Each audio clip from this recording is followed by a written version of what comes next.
اللهم صل على محمد وعلى آل محمد كما صليت على إبراهيم وعلى آل إبراهيم إنك حميد مجيد. اللهم بارك على محمد وعلى آل محمد كما باركت على إبراهيم وعلى آل إبراهيم إنك حميد مجيد. عن أنس رضي الله عنه قال قال رسول الله صلى الله عليه وسلم البصاق في المسجد خطيئة وكفارتها دفنها. متفق عليه. وعن انس رضی اللہ تعالی عنہ قال قال رسول اللہ صلی اللہ علیہ وسلم لا تقوم الساعة حتى يتباهى الناس في المساجد. اخرجہ ابن خزیمہ وصححہ. حضرت انس رضی اللہ تعالی عنہ بیان فرماتے ہیں کہ جناب نبی کریم صلی اللہ علیہ وسلم کا ارشاد ہے کہ مسجد میں تھوکنا گناہ ہے، برائی ہے، اور اس کا کفارہ اس تھوک کو دفن کر دینا ہے. یہ حدیث مبارکہ صحیح بخاری اور صحیح مسلم کے متفق علیہ روایت. حضرت انس رضی اللہ تعالیٰ عنہ دوسری حدیث کے راوی فرماتے ہیں کہ جناب نبی کریم صلی اللہ علیہ وسلم نے فرمایا قیامت قائم نہیں ہوگی یہاں تک کہ لوگ مساجد میں ایک دوسرے پر فخر نہ کرنے لگ جائیں. اس حدیث مبارکہ کو متعدد ائمہ نے اپنی احادیث کی کتب میں ذکر کیا ہے، جن میں امام ترمذی اور امام ابن خزیمہ بھی ہیں، اور اس کی سند صحیح ہے. مساجد سے متعلق احادیث مبارکہ ذکر ہو رہی ہیں. پہلی حدیث مبارکہ میں آپ صلی اللہ علیہ وسلم نے مسجد میں تھوکنے کو گناہ قرار دیا. جیسے کہ پہلے عرض کیا تھا کہ مسجد نبوی آپ صلی اللہ علیہ وسلم کے دور میں کچی مسجد تھی، اور اس کا صحن بھی کچا تھا، اور اس میں کچھ کنکریاں وغیرہ ڈالی گئی تھی تاکہ اس کی مٹی وغیرہ سے بچا جا سکے. تو ایسے میں بعض لوگوں کی عادت ہوتی ہے یا وہ بیمار ہوں تو وہ تھوکتے ہیں. تو آپ صلی اللہ علیہ وسلم نے مسجد کے اندر اس کے فرش پر تھوکنا اس کو گناہ قرار دی، اور فرمایا کہ یہ ایک برائی ہے، گناہ ہے، اور اس کا کفارہ یہ ہے کہ جس بندے نے ایسا کیا ہے وہ اس کو مسجد کے صحن میں دفن کر، کیونکہ اس وقت تو صحن کچا تھا، تو ایسے میں اس کو اس مٹی کے اندر دفن کر دے تاکہ اس کی کراہیت سے دوسرے لوگ محفوظ رہیں. یہ بات ذہن میں رہنی چاہیے کہ اس طرح تھوکنا مسجد کے اندر تو یہ بالخصوص آپ صلی اللہ علیہ وسلم نے اس کو گناہ قرار دیا ہے، برائی قرار دیا ہے. آج کل کے دور میں جب مسجدیں پکی ہیں اور کارپیٹ بچھے ہوئے ہیں تو بظاہر تو کوئی ایسے تھوکتا نہیں ہے، لیکن اگر کبھی کسی سے ایسا کچھ فعل ہو جائے یا کوئی اور ایسی گندگی مسجد کے اندر گر جائے تو اس بندے کی ذمہ داری ہے کہ وہ اس کو صاف کرے، اس کی صفائی کا خیال کرے. اسی طرح مسجد کے اندر اگر کوئی اور گندگی، کوئی مٹی یا کوئی تنکے وغیرہ یا اس قسم کی چیزیں جو بسا اوقات کارپیٹ پر پڑی رہ جاتی ہیں، تو کوئی بندہ اگر دیکھے تو بہتر یہ ہے کہ وہ اس کو صاف کر دے، وہاں لگا نہ رہنے دے. رسول اللہ صلی اللہ علیہ وسلم کے متعلق آتا ہے کہ آپ صلی اللہ علیہ وسلم مسجد میں تشریف لائے اور آپ نے قبلہ کی جانب دیوار پر کسی کا تھوک اس طرح تھوکا ہوا دیکھا تو آپ نے سخت ناپسند فرمایا اور اس کو اپنے ہاتھ سے صاف کر دی، اور قبلہ کی جانب تھوکنے سے منع فرما دیا کہ کوئی بھی بندہ قبلہ کی جانب نہ تھوکے. بہت سارے لوگوں کی ایک عادت یہ بھی ہے کہ وہ رستے میں چلتے ہوئے تھوکتے رہتے ہیں. رستے کو بھی گندا کرنا یہ جائز اور درست نہیں ہے. وہ راستہ جو مسلمانوں کی گزرگاہ ہے، لوگ چلتے ہیں، اس پہ آمد الناس کی آمد و رفت کی جگہ ہے، اس کو تنگ کرنا، اس کو گندا کرنا یہ بڑے گناہوں میں سے. اور رستے میں پڑی ہوئی کسی تنگ کرنے والی چیز کو ہٹا دینا اور اس کی صفائی ستھرائی کا خیال کرنا یہ بڑی نیکیوں میں سے. جیسا کہ حدیث میں آتا ہے کہ جس بندے نے رستے میں آنے والی ایک ٹہنی جو لوگوں کے لیے مشکل پیدا کرتی تھی، درخت کی ٹہنی لمبی ہو گئی اور رستے کے اوپر آ گئی، اس نے اس نیت سے کہ یہ لوگوں کو تنگ کرتی ہے وہاں سے اس کو کاٹ دیا. تو آپ صلی اللہ علیہ وسلم نے فرمایا اللہ کو اس کا یہ عمل اتنا پسند آیا کہ اس کی وجہ سے اللہ نے اس کو جنت میں داخل کر دی. اور حدیث مبارکہ میں آتا اللہ کے رسول صلی اللہ علیہ وسلم نے فرمایا کہ مجھ پر میری امت کی نیکیاں پیش کی گئیں کہ کون کون سے کام نیکی کے ہیں. اس میں یہ نیکی بھی تھی کہ ایک بندے نے مسجد میں کوئی تنکا پڑا ہوا دیکھا اور اس نے وہ اٹھا کر وہاں سے صفائی کی نیت سے اٹھا لی. تنکا بھی اگر کسی کو نظر آتا ہے اور وہ دیکھتا ہے کہ یہ مسجد میں پڑا ہے تو اس کو وہ صفائی کی نیت سے اٹھا لیتا ہے کہ مسجد میں گند نہیں ہونا چاہیے. اللہ کو اس کی یہ نیکی بھی پسند آتی ہے اور یہ بھی اجر کے طور پر اس کے نامہ اعمال میں لکھی جاتی.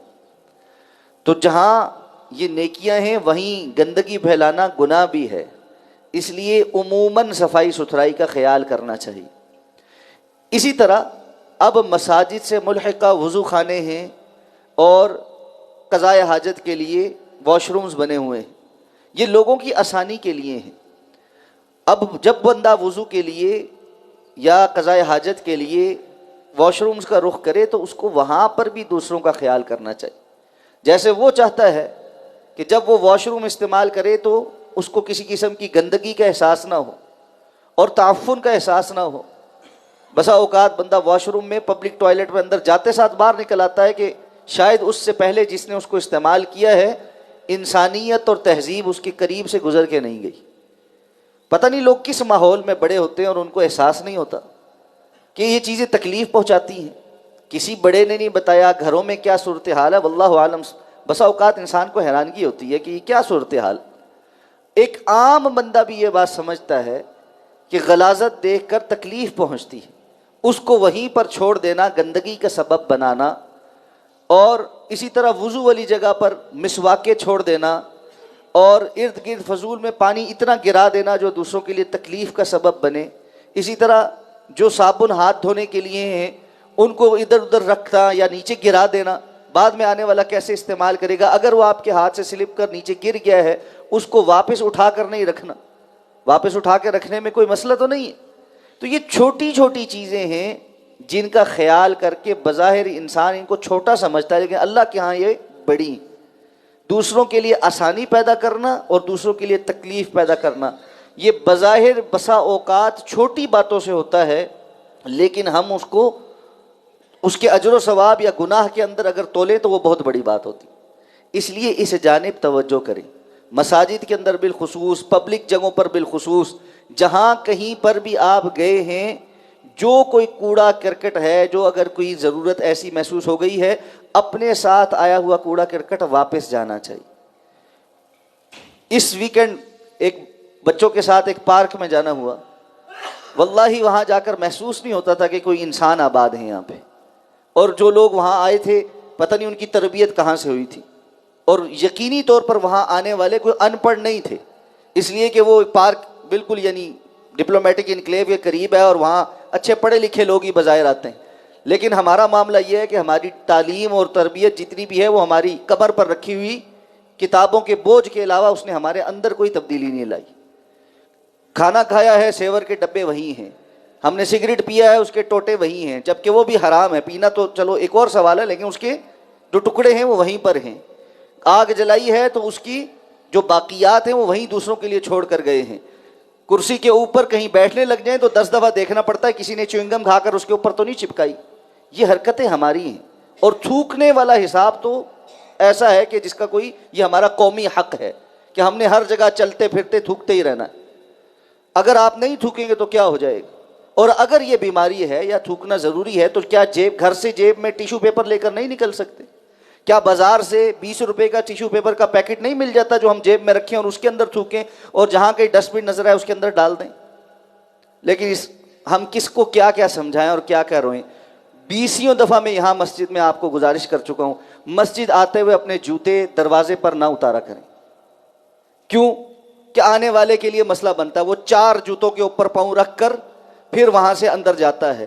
وہ جہاں سے چل کر آ رہا ہے اس کے جوتے کی گندگی آپ کے جوتے کے اوپر بھی لگتی ہے. آپ واپسی پر وہ جوتا پہنتے ہیں اور چل پڑتے ہیں، ان ساری گندگیوں کو ساتھ لے کر بھی جاتے ہیں، دوسروں کے لیے تکلیف کا سبب بھی ہیں. تو اس طرح کے ہم نے جملہ معاملات کے اندر کبھی بھی تہذیب نہیں سیکھنی. کہہ کر تھک جائیں گے، تھوڑے عرصے کے بعد دیکھیں گے معاملات وہی ہوں گے. جوتا اتار کر مسجد کے اندر ریک میں رکھنے میں کیا تکلیف ہے؟ مطلب کون سی ایسی چیز مانے ہے جو بندہ یہ کام نہیں کرتا، اور کون سی ایسی جلدی ہے جس کے اندر ایک سے 5 سیکنڈ کا یہ عمل ہم نہیں کر سکتے؟ اور واپسی پر ہمیں پتہ نہیں کون سی آگ بجھانی ہے جس کی وجہ سے جوتے بالکل سامنے مسجد کے دروازے پہ پڑے ہونے چاہیے اور ہم دوڑتے ہوئے جائیں اور اس کے اندر پاؤں ڈالیں اور فوراً نکل جائیں.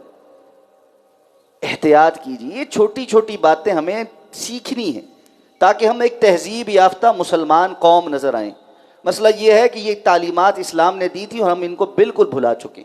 تو اللہ کے رسول صلی اللہ علیہ وسلم نے فرمایا یہ تھوکنا مسجد کے اندر یہ گناہ ہے، اور اگر کسی سے یہ ہو گیا ہے تو وہ اس کا تدارک کرے اور اس کو صاف کرے. اور یہ عمومی معاشرے میں بھی عادت اپنائیں کہ جہاں کہیں پر گئے ہیں اگر کوئی گند پھیل گیا ہے اس کو اٹھائیں اور اس کو صاف کریں.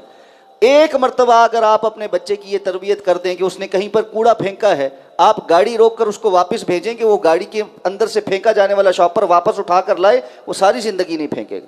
لیکن مسئلہ یہ ہے باپ کہتا ہے میری گاڑی گندی نہیں کرنی، شیشہ کھول کر جو ہے نا وہ باہر کوڑا پھینک تو جو ہے نا وہ محلہ گندا ہوتا ہے اور آس پڑوس گندا ہوتا ہے تو ہوتا رہے. تو تربیت جب یہ ہوگی تو پھر ہم کیا کریں گے؟ ہمارا نتیجہ تو یہ ہے، میں نے اپنی آنکھوں سے دیکھا ہے، صبح فجر پہ باہر جلدی نکل جائیں، کوئی پڑوسی جو ہے وہ اپنے گھر کا کوڑا ادھر ادھر دیکھتے ہوئے ساتھ والے کے گھر کے سامنے رکھ کے جاتا ہے. کس لیے؟ کیا ہم اس سے عاری ہو گئے ہیں کہ اپنے گھر کے باہر ایک ڈسٹ بن رکھ لیں جس پہ اپنے گھر کا کوڑا رکھ چھوڑیں اور جو صفائی کرنے والا ہے وہ آ کر اس سے نکال کے لے جائے؟ یہ صفائی اور طہارت نصف ایمان ہے. اس کا خیال اپنے لیے بھی اور ارد گرد رہنے والے لوگوں کے لیے بھی کرنا ہماری ذمہ داری ہے اور ایمانی تقاضا ہے. یہ کوئی آپشن نہیں ہے، یہ ایمانی تقاضا ہے، فریضہ ہے. اور جہاں جہاں ہم اس میں کوتاہی کر رہے ہیں اللہ کے ہاں وہ ہمارے نامہ اعمال میں لکھا جاتا ہے. دوسری حدیث مبارکہ میں آپ نے فرمایا قیامت قائم نہیں ہوگی جب تک کہ لوگ مسجدوں کے معاملے میں ایک دوسرے پہ فخر نہ کریں.